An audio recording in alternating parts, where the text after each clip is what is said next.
Good morning everyone. এখন সময় 6:51 আর এই যে আজকে মিঠি স্নান টান করে একেবারে রেডি হয়ে গেছে আর মিঠির গাড়িও এদিকে চলে এসছে।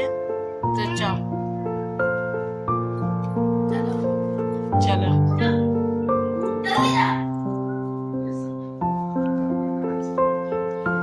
চলো জুতো পরো জুতো পরো।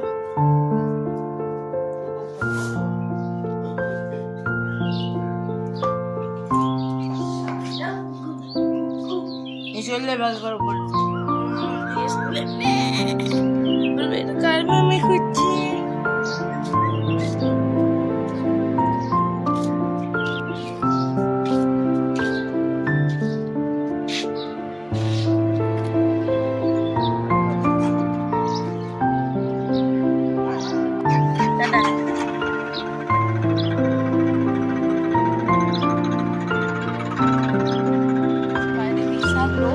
আর আমি এখন চললাম মিঠির স্কুল। এদিকে হয়ে গেছে আমাদের কাঁচাকুচি রেডি।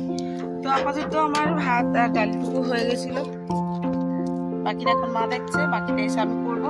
তো অবশ্যই সঙ্গে থাকবেন আর ব্লগটা কন্টিনিউ করবো, দেখতে থাকবেন। আজ যাচ্ছি মিঠির ওই পেপারসটা জমা করতে সিঙ্গেল চাইল্ড লটারি, যেটা ফার্স্ট ক্লাস ম্যাজিস্ট্রেট দিয়ে যে কাগজটা তৈরি করেছে। তো চল দেখা হচ্ছে স্কুলে গিয়ে।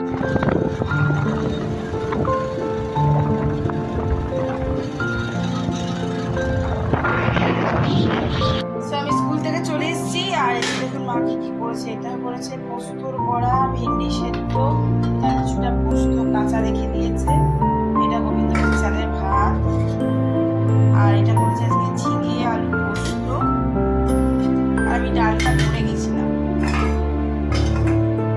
আর এদিকে এই যে নিম বেগুন ভাজা ভেজে রেখেছে। ব্যাস এই হলো আজকে দুপুরের লাঞ্চ। ভিডিও চলুন আবার বিকেলে সন্ধ্যে 7:07 আর আমরা এখন বিকেলে চা বানাচ্ছি। আর এদিকে হয়ে গেছে দুধ গরম। মিঠি খাবে একটু ছোলা, তো ওকে ছোলা দিয়ে দিয়েছি গুড় দিয়ে। তারপর যাবে একটু বাজার খাতা কিনে নিয়ে আসতে। তো চলুন আমিও ব্লগটা কন্টিনিউ করবো। চাটা খাইগা আমার একদম সাদা দুধের গাঢ় চা রেডি হয়ে গেছে। তো এই হয়ে গেল, কাপে দিয়ে দিয়েছি চা, দুজনকার চা রেডি। আর না চাটনি বাবুর আমাদের দুটো বিস্কিট আর একটা নিয়েছি নেবেন ভাগ। তো চলো চাটা গরম গরম দিয়েছি আর সমস্ত তরকারি আচার করবো, একটু আলু ফুলুরি। আমি এখন ভাজলাম কয়েকটা পেঁয়াজি। আর এই যে মিঠির জন্য ব্রেড টোস্ট রেডি হয়ে গেছে। মিঠি এখন ঝট করে খেয়ে নেবে, যদিও সময় অনেকটাই হয়ে গেছে। দেখুন 9টা বাজতে যাচ্ছে, ও এলো এবার এসে এখন পড়তে লেগেছে। ওই মিঠি আঁকাগুলো হলো এটা মিঠি এখন বসে বসে আঁকছিল, যেহেতু এখন নতুন ক্লাসে অত কিছু পড়ার চাপ নেই। মিঠি কেমন কি এঁকেছো, এটা কি থিম বলো?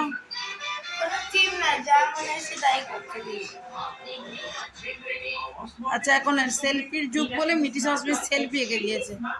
এই যে মেয়েটি সেলফি আছে। মিঠি এটা তো তুমি নাও, তোমার এক মাথা চুল নেই।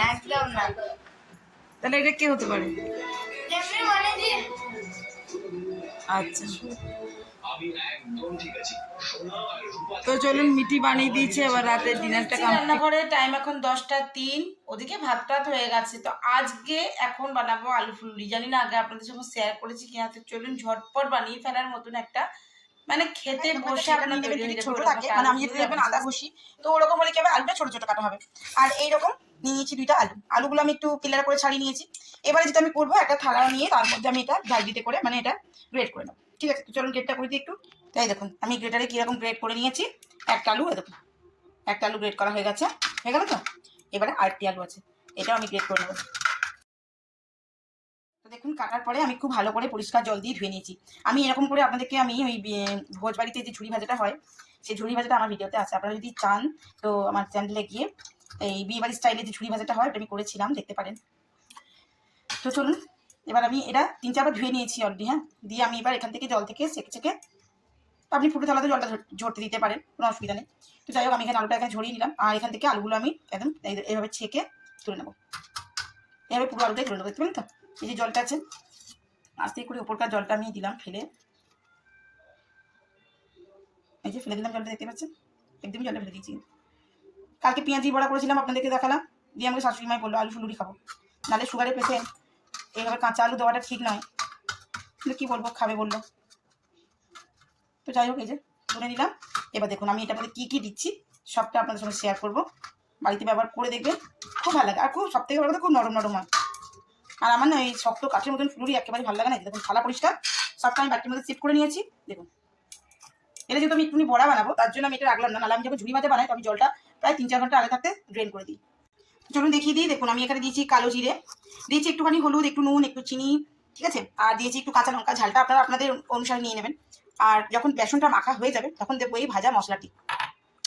তো চলুন এর মধ্যে আমি এবার একটু বেসন দিয়ে ভালো করে এটা টাইট টাইট করে ফেটে নেবো। তো বেসনটা দিই, তারপর দেখা যাবে। দেখুন বেসনটি দেওয়ার পরে আমি কিন্তু উপর থেকে দিয়ে দিয়েছি যেটা বললাম ভাজা মশলা। এবার আমি অল্প অল্প জল করে ভালো করে এটা মেখে নেবো, একদম টাইট টাইট করে মেখে নেবো। আর সব শেষে যেটা দেবো সেটা হলো খাবার সোডা। তো যেহেতু এটাতে আলু আছে, বুঝতেই পারছেন জল ছাড়বে, তার জন্য আমি দিয়ে দিলাম একটুখানি চালের গুঁড়ি। আর চালের গুঁড়িটা দিয়ে ভালো করে একটুখানি মিশিয়ে নেবো। হ্যাঁ গো, খাবার সোডা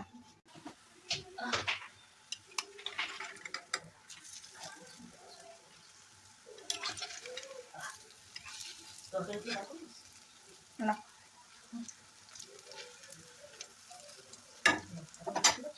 দেখুন বড়াগুলো ভাজা গেছে, কি নরম হয় আপনাদেরকে কি বলবো। একবার খেয়ে দেখবেন বানিয়ে, দারুণ নরম তুলতুলে একবারে। আর দারুণ লাগে খেতে আলু বড়া। একটা সেদ্ধ করে আলু বড়া হয়, আর একটা কাঁচাটাকে ঝাঁঝিতে ঝেড়ে। এই দেখুন বড়া আমার রেডি। লাল লাল করে একটু মুচমুচে করে ভেজে নেবো। এবার আওয়াজ বুঝতে পারছেন হয়েছে। চলুন কমপ্লিট আমার আলু বড়া।